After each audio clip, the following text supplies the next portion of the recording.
നമസ്കാരം. ചുക്കില്ലാത്ത കഷായമില്ല എന്ന് പറയുന്നത് പോലെയാണ് നാട്ടിൽ എന്തൊരു വിഷയം നടന്നാലും അതിൽ കമ്മികളുടെ ഒരു കയ്യൊപ്പ് കാണും.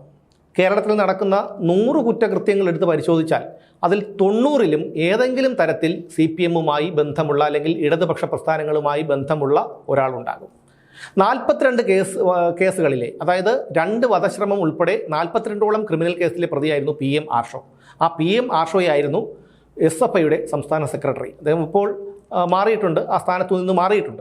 ഇക്കഴിഞ്ഞ തെരഞ്ഞെടുപ്പിൽ കനത്ത പരാജയം ഏറ്റുവാങ്ങേണ്ടി വന്നതോടെ അന്തം കമ്മികളൊക്കെ കുപ്രചരണങ്ങളുടെ തിരക്കിലാണ്. പരിഹാസങ്ങളൊക്കെ സമൂഹ മാധ്യമങ്ങളിലൊക്കെ വളരെയധികം വാരി വിതറുന്നുണ്ട്. എന്നാൽ അവരുടെ പാർട്ടിയുടെ തോൽവിയെക്കുറിച്ചോ ആ തോൽവി എങ്ങനെ തിരുത്തൽ വരുത്തണം എന്നതിനെക്കുറിച്ചോ ഗൗരവകരമായിട്ടുള്ളൊരു ചർച്ച പോലും നടത്താൻ അവർ തയ്യാറല്ല. പകരം കോൺഗ്രസിൽ മുഖ്യമന്ത്രിയെ തിരഞ്ഞെടുക്കാത്തതിനെക്കുറിച്ച് പരിഹാസങ്ങൾ പറയുന്നു. അതുപോലെ അങ്ങനെയുള്ള പ്രവൃത്തികളാണ് അവർ ചെയ്തുകൊണ്ടിരിക്കുന്നത്.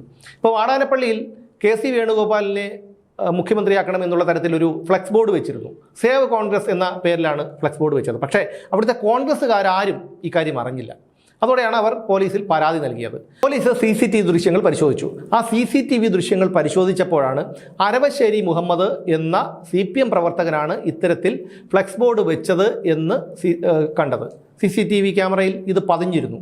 അത് കാരണം അവിടെ ഒരു പ്രശ്നമുണ്ടായേനെ. കാരണം KC വേണുഗോപാലിനെ മുഖ്യമന്ത്രിയാക്കണം എന്നുള്ള തരത്തിലൊരു ഫ്ലെക്സ് ബോർഡ് വെക്കുമ്പോൾ VD സതീശൻ അനുകൂലികളൊക്കെ വലിയ രീതിയിൽ പ്രതിഷേധിക്കും. ഒരുപക്ഷെ ബോർഡ് കീറിയെറിയും. അവിടെ അത് തന്നെ ഒരു സംഘർഷത്തിന് കാരണമാകും. ഇവർ തമ്മിൽ സ്പർദ്ധയ്ക്ക് കാരണമാകും. അങ്ങനെ കോൺഗ്രസിന് ഒരു നാണക്കേടുണ്ടാക്കുന്ന ഒരു രീതി അവിടെ ഉണ്ടായേനെ.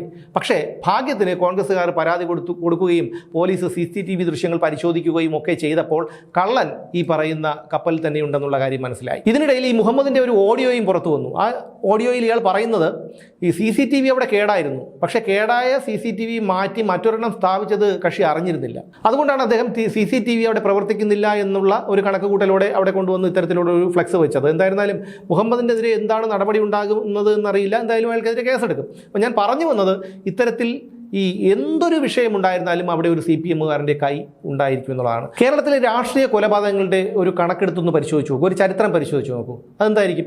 ഓരോ CPM-കാരൻ കൊല്ലപ്പെടുന്നതിന് മുമ്പ്, അതായത് രക്തസാക്ഷിയാകുന്നതിന് മുമ്പ്, അതിൻ്റെ അടുത്ത സമീപ ദിവസങ്ങളിലോ സമീപ മാസങ്ങളിലോ മറ്റേതെങ്കിലും ഒരു രാഷ്ട്രീയ കക്ഷിയിലെ ഒരു പ്രവർത്തകൻ കൊല്ലപ്പെട്ടിരിക്കും. അത് BJP-കാരനായിരിക്കാം, RSS-കാരനായിരിക്കാം, ലീഗുകാരനായിരിക്കാം, കോൺഗ്രസ്സുകാരനായിരിക്കാം. അങ്ങനെ ഏതെങ്കിലും രാഷ്ട്രീയ പാർട്ടിയിൽ പെട്ട ആളായിരിക്കും ഇത്തരത്തിൽ കൊല്ലപ്പെടുന്നത്.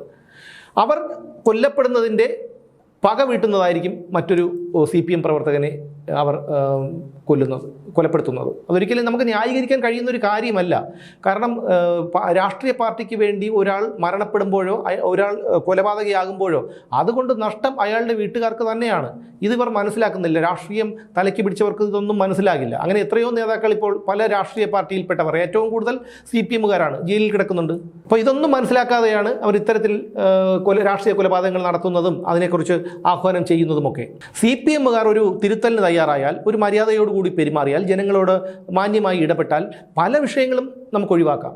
ഇവിടെ സമൂഹ മാധ്യമങ്ങളിലെ കാര്യം തന്നെ എടുക്കാം. അവരുടെ പ്രധാന രീതി എന്ന് പറഞ്ഞാൽ ഒരാൾക്കെതിരെ അപവാദം പടച്ചു വിടുക എന്നുള്ളതാണ്. അവരുടെ ഗ്രൂപ്പുകളുണ്ട്. ആ ഗ്രൂപ്പുകളിൽ ഒരാളെക്കുറിച്ച് അപവാദങ്ങൾ അവർ എഴുതി തയ്യാറാക്കിയോ പറഞ്ഞോ എന്തെങ്കിലും അവർ പ്രചരിപ്പിക്കും. അത് ഗ്രൂപ്പുകളിൽ അവർ പ്രചരിപ്പിച്ചു കഴിഞ്ഞാൽ പിന്നെ ഈ കമ്മിക്കൂട്ടങ്ങളെല്ലാം കൂടി വന്നിട്ട് അവരെ എങ്ങനെയൊക്കെ അധിക്ഷേപിക്കാമോ അത്തരത്തിലെല്ലാം അധിക്ഷേപിക്കും. ഇത് മറ്റ് ഒരു രാഷ്ട്രീയ പാർട്ടിയിലും കാണാത്തൊരു കാര്യമാണ്.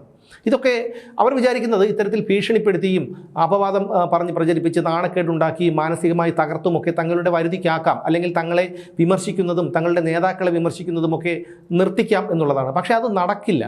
അത് ജനങ്ങൾ ഇനി അത് അംഗീകരിക്കില്ല. കഴിഞ്ഞ 33 കൊല്ലങ്ങൾ CPM ഭരിച്ച 33 കൊല്ലങ്ങൾ ബംഗാളിലും ഇവർ ഇതൊക്കെ തന്നെയാണ് ചെയ്തത്. അന്ന് സമൂഹ മാധ്യമങ്ങളൊന്നും അത്രയധികം സജീവമായിരുന്നില്ല.